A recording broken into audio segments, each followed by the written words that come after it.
So we've been discussing Tikkun Hamidot and Beit Midrash, but we wanted to make it clear that as a school and as a community, we, both students and faculty, are all working on our midot together, on refining our character.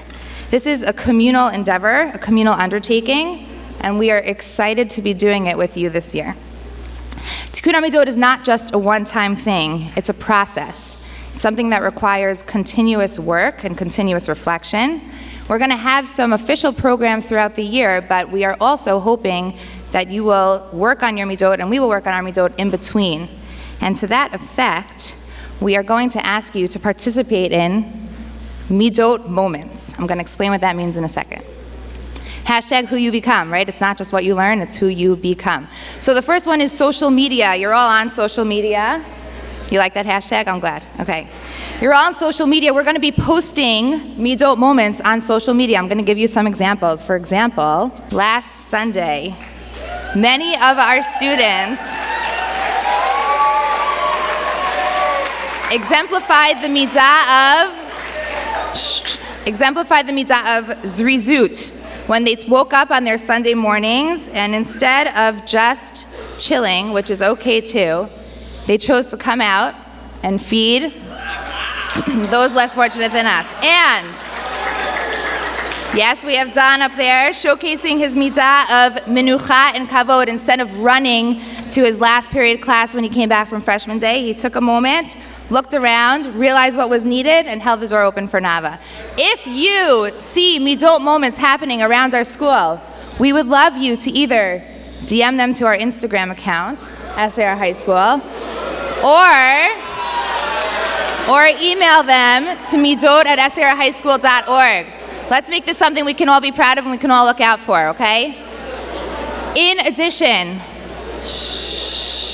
starting next week, Rabbi Harkstark will be announcing a midah moment of the week to the school when he gives his pre-Yom Kippur, pre-Shabbat announcements. If you see a midah moment of the week that you would like highlighted, please email it to midot@sarhighschool.org. We need your help to make this a success. We're all in this together. So today, we're going to take a little bit of time before Rosh Hashanah, before we start our day today, to think about our midot. But I want to tell you that, I said this before, you're not in this alone. We as a faculty, even before you came back to school, have started spending time thinking about our midot, identifying areas of our own strength, and also room where we have to refine.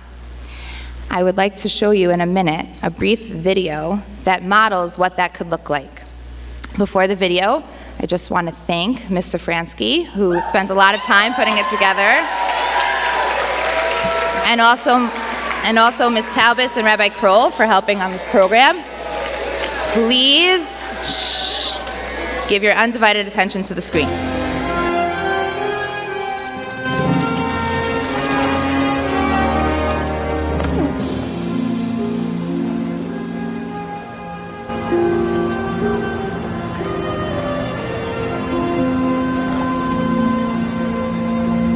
Who am I? I don't know. Who am I? Who am I? Who am I? Who am I? Perfect. Who am I? Who am I? Who am I? I'm a mother, I'm a wife, I'm a Goyish teacher teaching in a Jewish school. A mother, a grandmother, a sister, a teacher. What I'm no longer is a daughter. I am Doc_RPS. I'm a teacher and a GLC. I'm a spouse and a mom, a daughter, and friend. I am a former Hogwarts instructor where I taught potions to all of the students. I am the Rosh Yeshiva and the Queen Bee of the Sting Hive. I guess I have a lot of things to ponder. Things left to ponder, but something I want to work on is finding balance and making room for all of the things in my life that are really important. I can ponder being more patient. That and cutting down on my Coke Zero habit. Got to be more disciplined. I want to work on becoming a good teacher in an American school as opposed to a British school. I want to work on being more present in the moment. Something I want to work on is appreciating the blessings that God has given me in my life. What I have left to ponder, just to remember that every day is a gift. I try to remind myself that there's no such thing as a bad day. Even a rainy day is a beautiful rainy day. Every day is a gift. And I saw a sign when I was in the nursing home Shabbat, and it said that there are 1 million little miracles every day. Just notice them, and that's what I want to do, continue to notice them. I do set goals for myself, not rest on my laurels. Gotta work hard. I'm going to work on professional development with a mentor in math, and I'm going to attend training sessions and work hard at achieving that goal. Practically, I can try to think more about where other people are coming from before I interact with them. Practically, that means I want to slow down, put away my phone, and work on listening.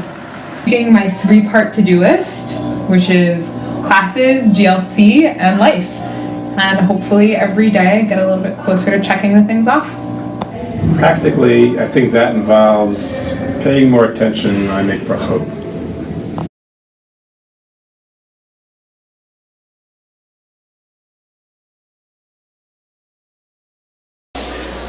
For those of you who I haven't had a chance to meet yet, my name is Rabbi Kroll. Look forward to meeting all of you.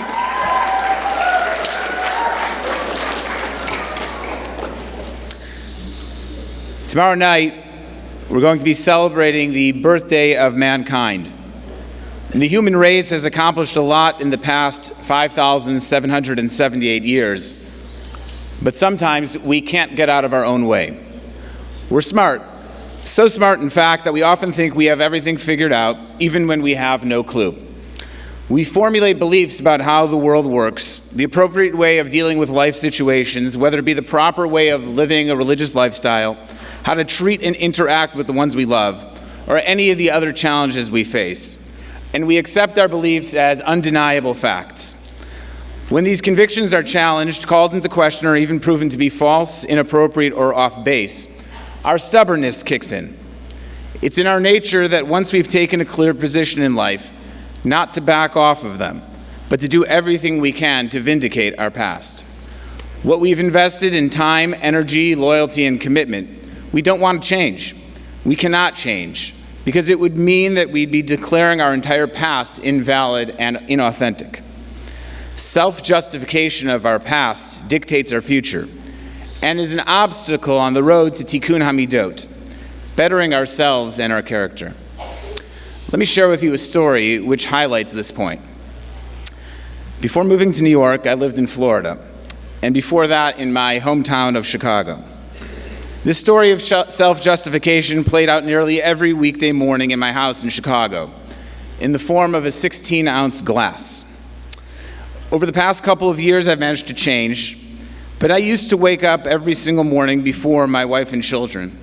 And like most people, I had a set routine. I'd check my email and go over again the materials I'd be teaching that day in school.